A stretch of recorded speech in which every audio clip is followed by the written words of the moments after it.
OK, just heard that Paul Garner is around, his mobile phone is working, so we'll send him into a shop some little while from now, maybe 20 minutes or so. Yet to hear from Wakefield on the art of writing a #1 record and how to follow it up. I've got to tell you about this. Seriously, if you want to take part in next week's quiz, whilst this thing is on tape, then phone in during the week on 7655 if you have a mobile phone and you want to take part in the quiz, the point of which is to see who, during the course of the programme, can go on the shortest real taxi journey. Okay, so you have to get into a cab or a minicab, you have to have your mobile phone on, and you have to go a certain distance and pay a fare for it without rigging it with the driver. Who can go on the shortest real taxi journey? So we want to hear people getting into the cab and then getting out an unreasonably short amount of time later. Not sure whether we'll do it on distance or time. We have yet to work that out. But if you want to take part in that, 7655 444 071 in front of it. Prizes we're giving away, as usual on 1FM, they're big. This one's for the ladies, or actually more importantly, it's for the men who want to see their women stay in shape. Bun in the oven and want to stay trim? There's no better time to do it. Lose weight during pregnancy with Gynasium, the placental gym that really puts Freddy Fetus through the treadmill. You've got a life to lead. He's got nothing to do for 9 months but hitch a ride. It's only fair he pays for the petrol, so why not install the miniature elastic gym that'll really stretch the little mite to the max? He'll burn so much energy you'll actually lose weight yourself. No skimpy diet, no painful exercises. Ute-aerobics. Let the little man do it for you. See the pounds fly off as he does sit-ups with the stiff and ergonomic drag strapped to his spine. Feel lighter by the hour as he jogs a double marathon on the placental treadmill. Feel the calories frazzle as he humps and pumps at the baby chest expander. Complete with in-utero monitor to watch him at work and a mini loudhailer to make sure he isn't slacking. Your friends can help out on that one too. It's the Gynasium, the elastic fetal exerciser that lets Junior junior. 071 76 55 444. Shortest cab journey, prizes like that, and a mad day with Mark Goodyear. All day with Mark Goodyear you can win. Do it now. We're just about to be hit with a huge... I've got a driving obsession tonight, obviously. Maybe something to do with the fact that I haven't got a car and I keep having to borrow somebody else's. But we're just about to be hit by a huge wave of advertising saying, do not drink and drive. And every time it comes round, there are an amazing number of loopholes and ways round drinking and driving, which seem to escape everybody. You know, I mean, it's not a simple case of do not drink and drive. Well, I mean, it's do not drink and drive and get caught drinking and driving, or don't get arrested drinking and driving. Well, or if you do get stopped drinking and driving, make sure that you can deal with it like an adult. Yeah, yeah. I mean, there are various ways, aren't there? Well, one thing I was thinking, why not have false veins? Little plastic false veins, get them made. You could probably make them from a length of wire or something like that. Yeah. Hide them under your arm, next to the main vein. Fill them with, blood. So you'd have a little jar behind you pumping it through. Yeah. Or you could hide your blood. Yeah. Put it behind your kidneys. And that was that little sac. There's a little sac behind your kidneys. There's a vein in the human body called the smuggler vein. Yeah. And you can... Well, yogics can train the blood to go there. But you can cheat, can't you? You can cheat, yes. You can make the blood go there in a sudden rush. It's a dangerous thing to do, but take your tongue and clamp it in a pair of pliers until it bursts. Yeah. And then there's absolutely... Then you're clean as a whistle. They couldn't get any blood. They couldn't get a drop of blood out of anywhere they tried to take from you. It's all in the smuggler vein. How about if you're not... I mean, surely the law must state that if you're not technically in charge of the car, because they do say that you've got to be in charge of a car and drunk. Yeah, it's drunk in charge of a car. If you had a car that was fitted with, like, little rubber, very floppy bits of rubber sticking out of the accelerator pedal, the gear stick, everything, and so that when they catch you, you're trying to manipulate the car with this stuff. And you're not fully in charge of it. No. What about if you just put your hands over your ears and go, like that, when he talks? Get off scot-free. Declare your car an independent state. Brilliant. If you do that, if you declare your car an independent state, the cop has such a rough time trying to prove that you're not an independent state, but by the time it's all gone through... Then there's no point in blood testing. He's going to think, stuff it. Yeah, exactly. How about if you can prove you live in your car? Because I mean, if they want to arrest you, they've got to have a warrant. If you're in your own residence, yeah. So you can't get in. Milk bottles on the bonnet and stuff. Yeah, a little bit of turf in the back garden, landing, and a roll-out path at the side. Letterbox coming through the door. Curtains. In fact, if that happened, you could probably sit there whilst he's standing there, just going like that. You could be there just with a can of beer, just chucking it down. Yeah. Well, that's the other thing. Of course, if he stops you, right, and you stop your car, say 50 yards away, He gets out of the car, comes towards you. You leap out of your car, produce a full bottle of whiskey, chug the whole damn thing down. Yeah. Then how's he going to know when he breathalyzes you? What? So he's going to have to... You're going to have to say... You can just turn around and say, I'm sorry, officer. I was sober. I was completely sober. And now I am now pissed. Yeah. Go away. It'd be great if you could have a car with 4 independent driving consoles. What, inside the same car? Each seat. So the 2 front seats, the 2 back seats would each have a steering wheel, accelerator and brakes.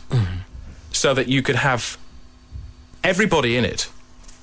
But the copper would never know which person was driving. So if he stopped you, as long as you had one person sober in there, everyone else could be absolutely off their face. Why not just have a car with 1 driving console, 4 people in it, and the sober person driving, Chris? Well, there'd be no point there, because then it wouldn't mean that a piss person could drive.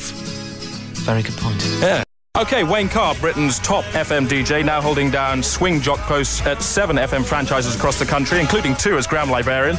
Still grateful to him on 1FM for his in-depth rock-to-views. Here he is, talking to Wakefield. Wayne Carr. Wayne Carr. Wayne Carr. Wayne Carr. Wayne Carr. Wayne Carr. Wayne Carr. OK, very pleased to welcome Wakefield. Hi. Hi. OK, we'll dub on the clapping for you. So say thank you, like there's Thank you. Yeah, okay, great. Now, this song you've got, which blew everything off the top of the chart and arrived there as soon as it came out, is an item of rock history. I know. Now, what did you think the song was going to be? Well, I didn't like it. Did you decide to change it a bit?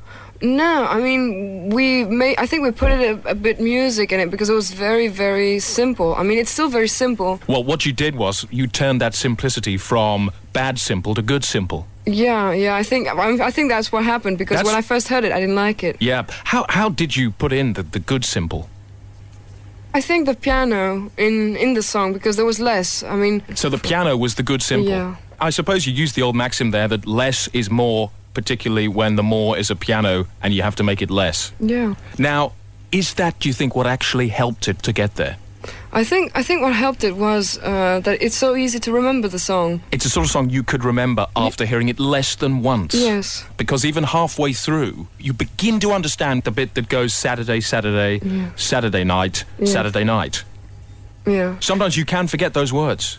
Well, I think that's a simple thing. It's so simple that you can even forget it. I remember on a Top of the Pops rehearsal, I was there with my chum Peter Powell. Yeah. And we were watching Kylie Minogue rehearsing I Should Be So Lucky. Yeah. And she forgot the 4th lucky. Yeah. It was really difficult. So you go, I should be so lucky, lucky, lucky. And then she forgot the word before in love. Yeah. It is tricky. Now, no, it's true. It's like in the Saturday night when it starts, we have this the duck noise. And we have 5 of them. Right. And I always think that we have 6. So that means that if you went to a supermarket and you bought some eggs, somebody could cheat you, giving you 5 eggs instead of 6. Yeah. Now, when you come to do a follow-up, you're going to plunge into that difficult second single syndrome. How are you going to cope with the stress of having to live up to it? It's got to be a hit.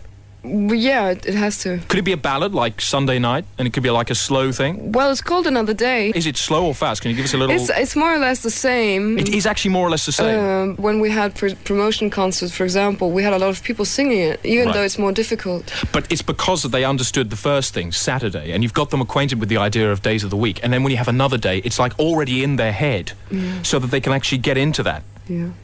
We thought about we talked a lot about the respect of professionals and all these things because people came and asked for it and they had to go out and buy it and maybe I think maybe in the third single that's what we want to do.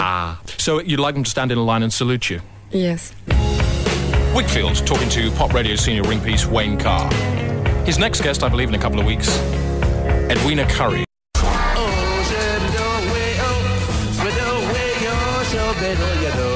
Didn't hear any of it. Did you see that Lord Onslow? That thing on Radio 3, like Lord Onslow takes you through pop culture. It's just one of those, it just blew my head off with its infuriating kind of, aren't we so avant-garde, postmodern attempt. It was a Planet 24 thing. You could imagine them, they're saying, yeah, we'll have this posh voice talking about modern pop trends. And it doesn't really matter because it's on Radio 3. It doesn't matter if we get loads of facts wrong. We'll just have this posh voice saying rap and jungle, and I can get into that backbeat. And you could see them there at the meeting. They could all start slapping each other on the back and all running around and wanking into each other's faces and then just jerking themselves up either into each other's gobs or over this statue of Bob Geldof that they have in the room for the purpose. Great idea, yeah. Paul, is he in the shop somewhere? Paul? Yeah. Oh, yeah. Oh, good. Right, so what are you doing? I'm in Sloane Square, big guy. All right, it's sounding heavy down there. Easy. It sounds trepidation. It's New York. What do you want with me tonight, you sweetheart? Okay, how far are you away from the till? 3 yards. When you get the change... Yeah. You say to the tillist... Yeah. Complain that the coin's a bit sleepy. A bit? Sleepy. Okay. The kid in there. Here we go. Okay. Sleepy coin. Ah. Excuse me, could you replace this coin? It's rather sleepy. Okay, he's doing that. I've got another one. Say the next one's fast asleep. It's even worse. Oh. Unfortunately, this one is actually fast asleep. Could you turn it down for me? No, sorry? No, I don't like those ones. Ask if she's ever seen that coin awake. Have you actually ever seen this coin awake, as in awake? Sorry? She's asked me what I mean. Has she ever seen it awake, yes or no? Have you ever seen it awake? No? So it's probably got that disease. It's probably got that disease.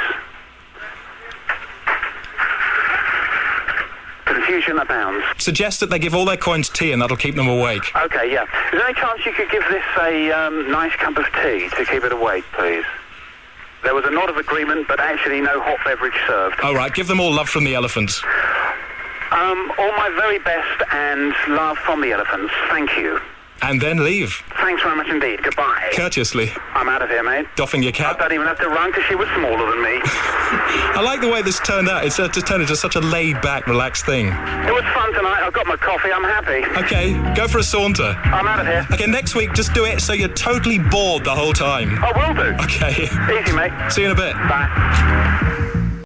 Okay, so next week it is my intention at the moment that I dare say I'll renege on this to give Paul Garner a fake gun and get him to go into a shop and do a hold-up, because I know where I can get one. I went into a toy train shop when I was looking for a gun to take into a nuclear power station, which is another story. It did actually happen, but I never put it on the air.